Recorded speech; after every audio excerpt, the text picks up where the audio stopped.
Le scritture dicono che l'uomo è stato creato a immagine di Dio. La Bibbia dice Dio creò l'uomo a sua immagine, a immagine di Dio lo creò. Nel Corano è detto che quando Dio creò l'uomo chiamò gli angeli e li fece inchinare davanti a lui. Tanto era importante questa nuova creazione. Era veramente l'essere più elevato dell'intera creazione.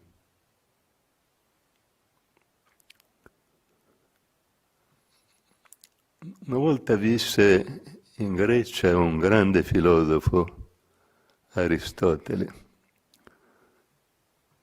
Aveva una sapienza tale che per tanti secoli fu citato in qualunque campo dello scibile umano.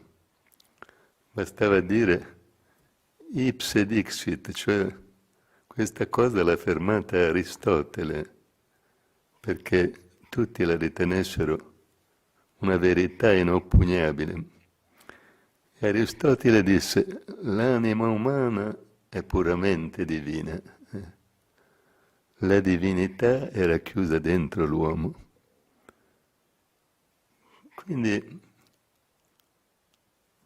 gli uomini vanno a cercare Dio negli alti cieli irraggiungibili, lo ricercano nelle montagne sacre, nei fiumi sacri, nei vari luoghi del mondo, nei santuari, ma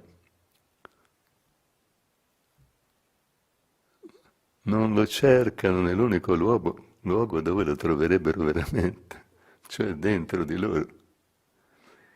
Così se ci guardiamo attorno, questo uomo che è, secondo le scritture, secondo tutti i maggiori maestri dello spirito, divino potenzialmente, in realtà si comporta tutt'altro che come un Dio. Vediamo un'umanità piena di insoddisfazione, di conflitti, di ricerche vane. Questo perché? Perché, dicono i maestri dello spirito, non ha ancora conosciuto se stesso, cioè lo spirito divino che è dentro di lui. Questa conoscenza lo renderebbe veramente libero e felice. Perché? Perché se conoscessimo lo spirito che è in noi, per analogia potremmo conoscere anche lo spirito universale, cioè la divinità che tutto pervade. C'era una famosa astrofisica, Margherita Hack. Una volta le fu chiesto cosa ne pensi di Dio. Margherita Hack disse, ma io ho scrutato il cielo con i telescopi per tutta la vita, ma Dio non l'ho visto. Se Dio c'era avrei dovuto vederlo. Quindi concludeva che Dio non esiste, ma invece di guardare il cielo con i telescopi, avrebbe dovuto guardare dentro di sé. Allora veramente avrebbe trovato la divinità. E la sua risposta sarebbe stata completamente diversa. Perché le scienze empiriche cosiddette, no? Studiano il mondo che ci circonda dal punto di vista eminentemente fisico, ma possono studiare e descrivere i fenomeni, ma non la loro origine. Non sono in grado di dirci l'origine, la causa, lo scopo dell'intera creazione. E inoltre queste scienze cambiano continuamente. proprio come il mondo fisico che muta dalla mattina alla sera. L'alba non è uguale al tramonto, la giornata non è uguale alla notte.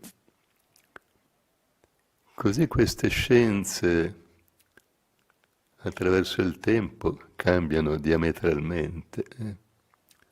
La fisica di Einstein è completamente nuova rispetto a quella di Newton. La fisica di Newton è una fisica statica.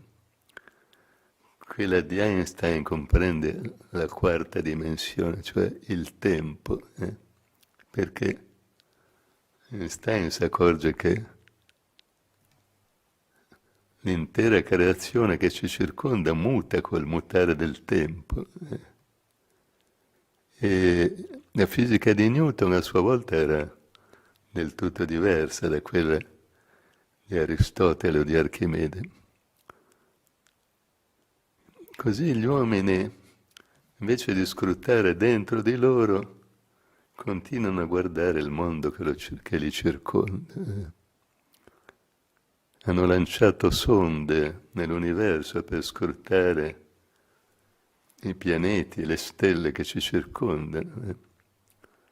Ultimamente è tornata, per così dire, a farsi sentire una sonda che è stata inviata molti anni fa.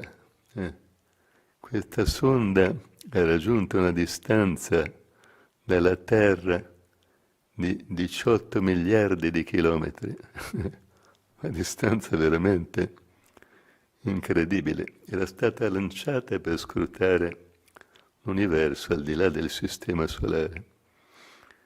I segnali che questa sonda invia sulla Terra impiegano 15 giorni a arrivare al punto di ascolto. Così l'uomo getta sonde a lontananze veramente incredibili e dimentica di guardare all'interno di sé, di fare la scoperta più importante, più sensazionale, scoprire l'uomo stesso, chi egli è veramente. Di questa indagine si occupa una scienza che è immutabile, eterna, non è soggetta né al tempo né al luogo, è la scienza della spiritualità. Questa scienza studia lo spirito umano e lo spirito universale, che non mutano attraverso il tempo, attraverso il luogo. Tutti gli esseri umani, indipendentemente dalla razza, dalla tradizione religiosa, dallo stato sociale, hanno uno spirito divino dentro di loro. Ugualmente lo spirito universale, chiamato con tanti nomi diversi come Dio, Allah, Brahman, l'essere assoluto, è sempre il medesimo. Per cui si tratta di una scienza veramente perfetta, che resiste al passaggio del tempo e che non muta col variare delle tradizioni. Questa scienza è l'unica capace di dare una risposta agli eterni interrogativi dell'essere umano. Chi siamo? Da dove veniamo? Dove siamo diretti? Nessuna scienza empirica inventata dall'uomo può dare una risposta a questi interrogativi. Si fanno delle supposizioni. Così l'uomo, anche quando si è occupato della ricerca di Dio, se non era padrone di questa scienza, ha compiuto delle ricerche che non l'hanno condotto in nessun dove. Per esempio, al giorno d'oggi è di prammatica fare dei pellegrinaggi, no? Andare in luoghi sacri, città sante, e immergersi nei fiumi sacri, andare nei santuari delle varie religioni, ma il mistero diventa sempre più fitto. Non sono in grado di risolvere attraverso l'esperienza personale il mistero della divinità, il mistero dello spirito umano, della vita e della morte. Per cui i maestri ci dicono che l'autentico santuario in cui dobbiamo andare a compiere il nostro pellegrinaggio è l'uomo stesso.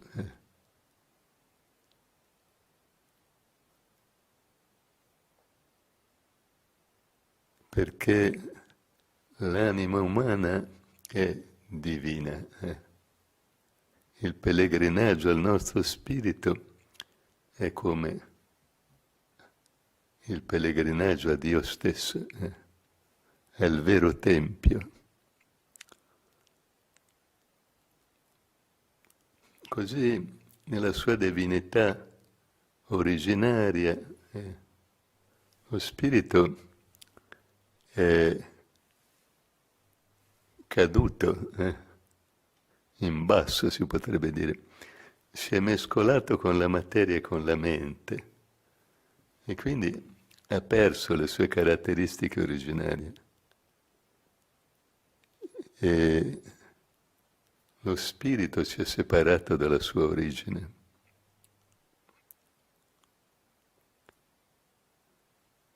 In Oriente ci sono due amanti che vengono citati come l'uomo che è amante di Dio. Sono Majnun e Laila. Majnun è un giovane del popolo e Laila è una principessa. Per cui è un amore estremamente difficile, per non dire quasi impossibile. Così Majnun è citato appunto come l'amante che ricerca Dio in tutti i modi possibili, ma tra mille ostacoli. Così una volta chiesero a Majnun: quanti anni hai? E Majnun rispose: ho più di 1000 anni. Ma come? Non li dimostri certamente tutti questi anni. Come fai ad avere 1000 anni? Rispose Majnun. È così tanto il tempo che non vedo Laila, che mi sembra che siano passati più di 1000 anni. Così l'uomo è separato da Dio, da lontanissime epoche, e la ricerca della felicità che lui riversa in 1000 direzioni opposte, non è altro che la ricerca del ritorno a Dio. Ma il suo sguardo interiore, l'occhio del suo spirito, è velato dall'illusione, dalla Maya, che lo tiene separato dalla conoscenza. Una volta c'era una banda di briganti che assaliva le carovane che portavano il cibo e le depredavano, per cui costituivano una grossa minaccia per il regno, che vedeva mancare una risorsa importante, il suo stesso nutrimento.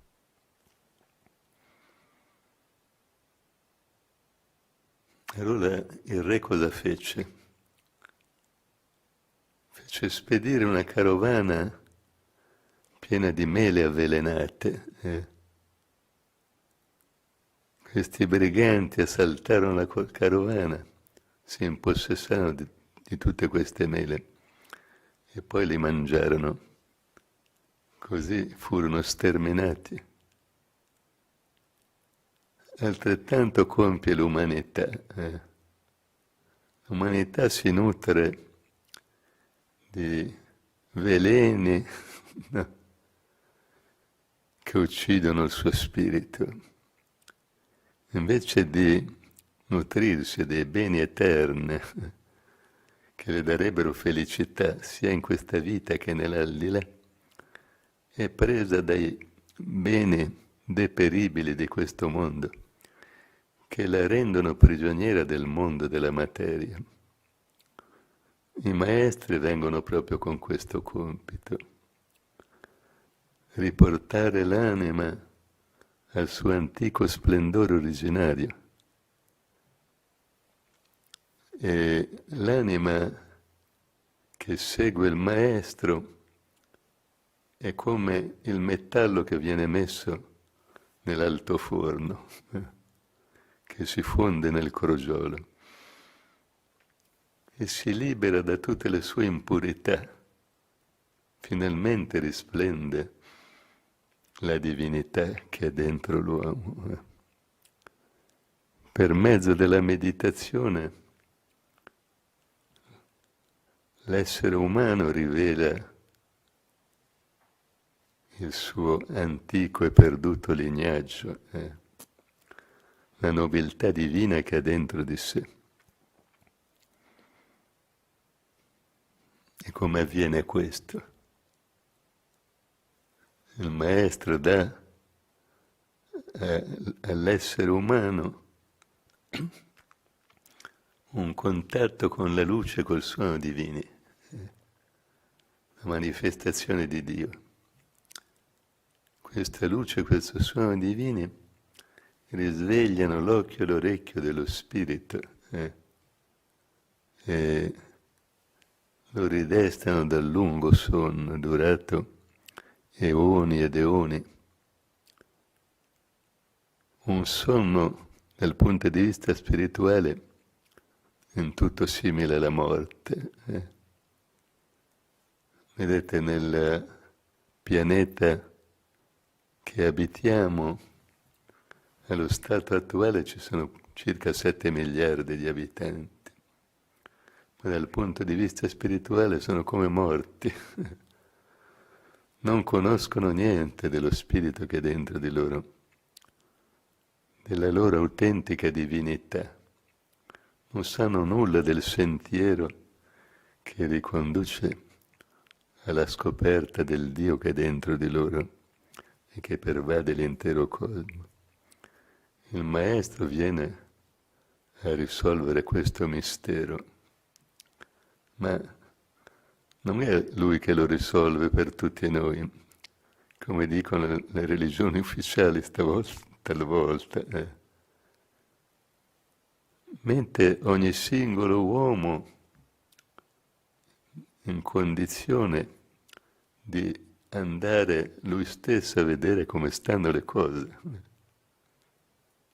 Una scienza non è tale se non la possiamo verificare attraverso l'esperienza personale.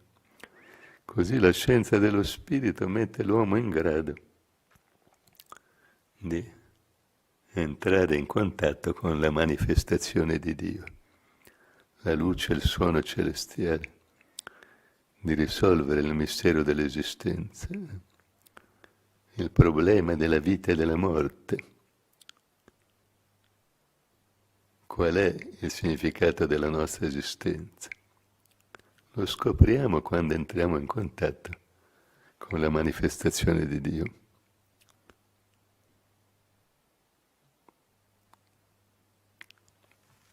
Così di 7 miliardi di persone, purtroppo sono pochi quelli che si mettono in cammino, che desiderano veramente risolvere il mistero dell'esistenza, perché gli altri sono presi dalla prigionia della Maya, dai beni illusori di questo mondo, i piaceri dei sensi, il denaro, il potere.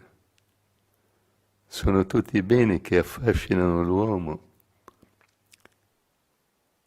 illudendolo di poter realizzare attraverso di loro la felicità.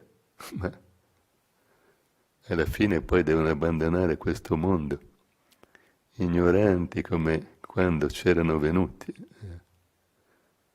e non si possono portare via assolutamente niente con loro, nemmeno una piccola moneta di rame, anche coloro che hanno accumulato ricchezze incalcolabili o potere immenso, fama, onori.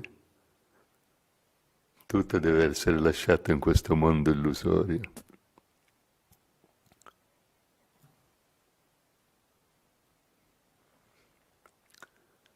C'era un gallo che razzolava in un'aia e beccava tutto quello che trovava, fili d'erba, piccoli grani e così via.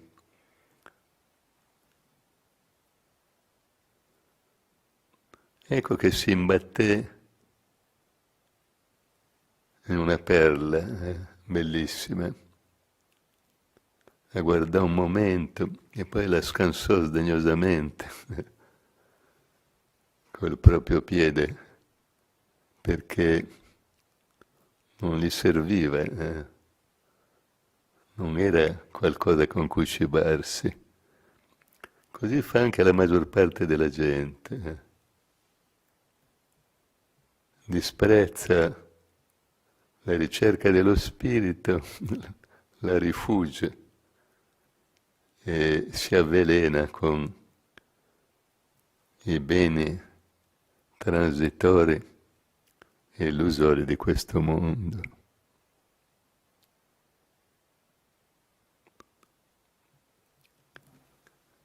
Così il maestro ci viene a invitare a una conoscenza che è la più importante di tutti.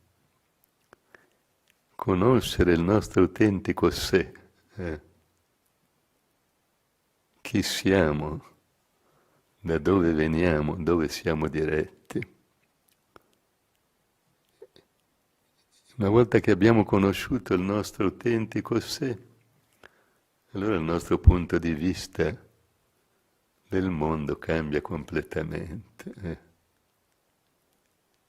Entrando in contatto con Dio raggiungiamo alcune qualità indispensabili, veramente importanti.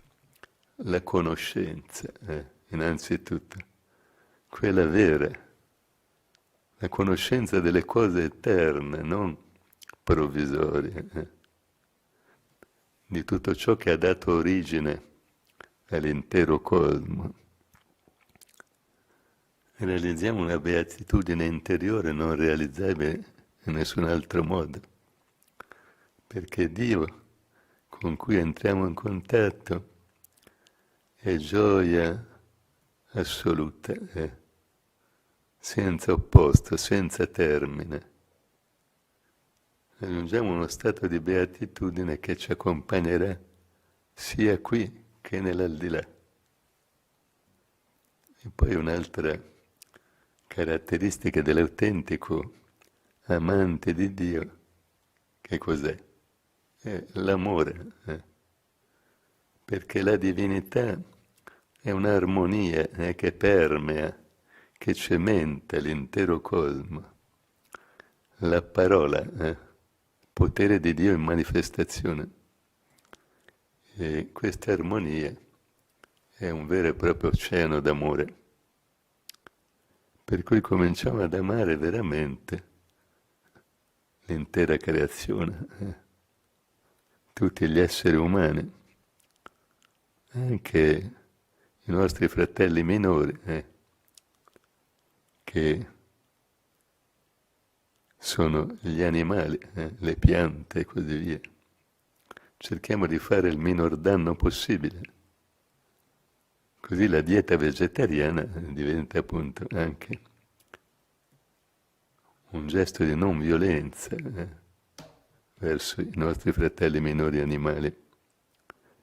E nutrirsi di vegetali, sì, anche questo è un certo danno, ma è il danno minore. I vegetali non sono dotati di una vita di relazione e quindi non hanno la capacità di soffrire degli animali. A parte il fatto che oggi si è scoperto che la dieta vegetariana è anche l'unica in grado di mantenere l'uomo in buona salute. Certe malattie gravissime come il tumore e le malattie cardiache ormai dimostrato che colpiscono 1/10 di meno i vegetariani. Naturalmente anche i vegetariani si ammalano, ma hanno 1/10 di probabilità rispetto ai carnivori. Così questa conoscenza conduce a questo amore verso tutta la creazione. E questo amore, in definitiva, ci preserva anche da tanti problemi. Viviamo in armonia con tutti, ci nutriamo nel modo più appropriato, siamo più al riparo da tante malattie che rendono difficoltosa la vita degli uomini. E allora possiamo fornire al mondo un esempio valido di come vive un discepolo del Maestro, uno che ha sviluppato in una certa misura la divinità che è dentro di lui.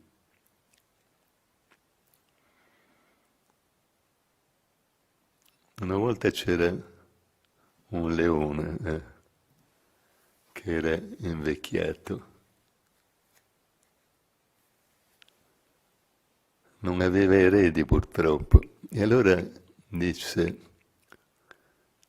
sceglierò come mio successore, come re degli animali, uno dei vari animali che popolano la natura circostante. Così chiamò a consiglio, ad assemblea, tutti gli animali e disse appunto: ormai mi restano pochi anni di vita, non ho alcun erede, devo scegliere qualcuno di voi. Ecco che si fece avanti il pavone, aprì la propria coda meravigliosa. Il leone lo guardò e disse: effettivamente sei bellissimo, ma non è sufficiente la bellezza per governare il mio popolo. E allora fece avanti un elefante, no? Un elefante disse: non c'è nessun animale che osa sfidarmi, sono il più forte di tutti. E il leone lo guardò e disse: effettivamente sei poderoso, ma non basta la forza per governare gli altri. Ecco che allora fece avanti una scimmia. La scimmia cominciò a danzare, no? E a lanciarsi da un ramo all'altro di un albero che era lì davanti alla tana del leone. Fece così tanti esercizi, no? Attaccandosi con la coda e saltando da un ramo all'altro di questo albero, che tutti gli animali rimasero affascinati e presero ad applaudirli. Il re disse, bene, sarai re degli animali al mio posto. Ecco che però c'era una volpe molto furba. Aveva visto degli uomini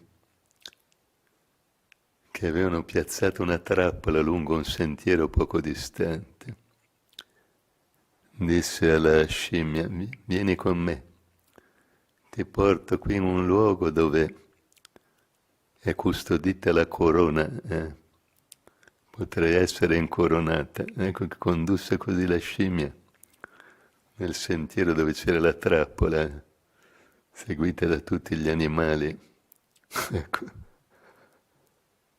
Ecco che la scimmia, accecata dalla sua superbia, all'idea di indossare la corona, andò su questo sentiero senza badare alla trappola.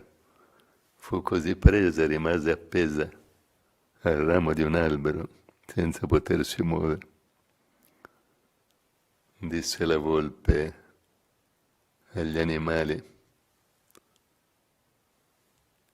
come potete fidarvi di un re simile che non sa badare a se stesso? Se non sa badare a se stesso, come fa a governare gli altri animali? Così l'esempio, diceva Kirpal Singh, vale più di 1000 parole. Come diceva Inayat Khan, un vero governante è uno che ha imparato a governare se stesso. Purtroppo la miriade di governanti, di regnanti, di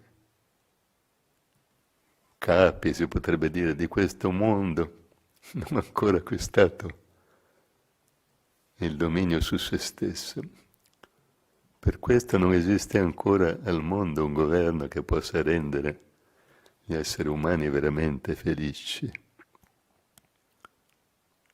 I discepoli del Maestro devono dare l'esempio di essere in grado di aprire nel mondo un'epoca nuova, basata sull'autentica conoscenza, sull'amore,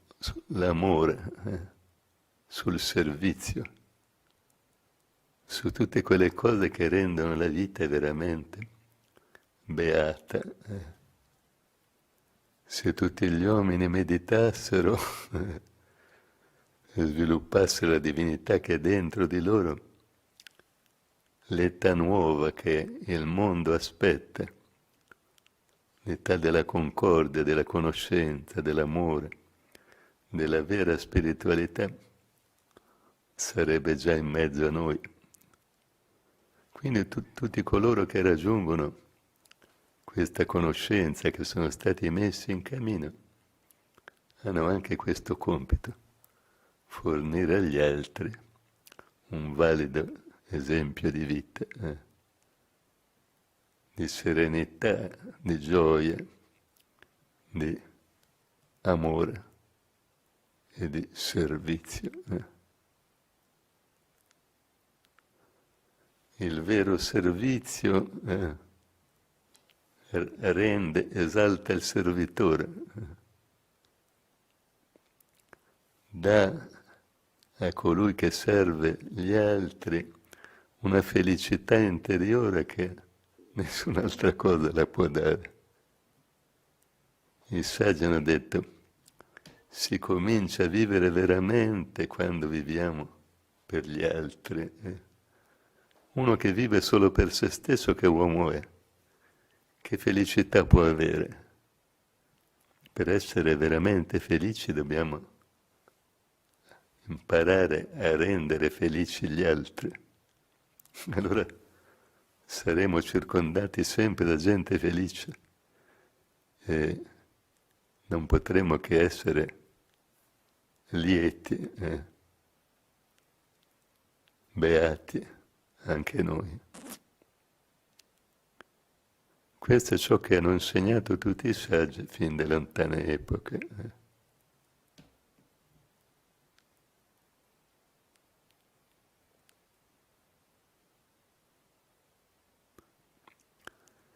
Così al giorno d'oggi, vedete, cosa succede? Che di fronte a questa calamità gli uomini, per esempio dei vari stati, delle varie regioni, tendono a separarsi dagli altri. Invece di porre un aiuto, pongono dei confini, degli ostacoli. E sì, questo può servire per limitare questa pandemia che ci circonda, ma l'autentico servizio è venire incontro agli altri. Così il centro dell'uomo ha dato il suo aiuto a istituzioni benefiche che servono quanti sono stati colpiti da questo morbo. Però si spera una cosa, che questa pandemia serva a riportare gli uomini verso i beni dello spirito che gli uomini hanno dimenticato. E quindi lasci poi, quando finalmente se ne andrà, come accadrà certamente, lasci dietro di sé un uomo migliore, più attento ai beni eterni che ha dentro di lui e quindi più pronto a realizzare una società più spirituale, più altruistica e più felice.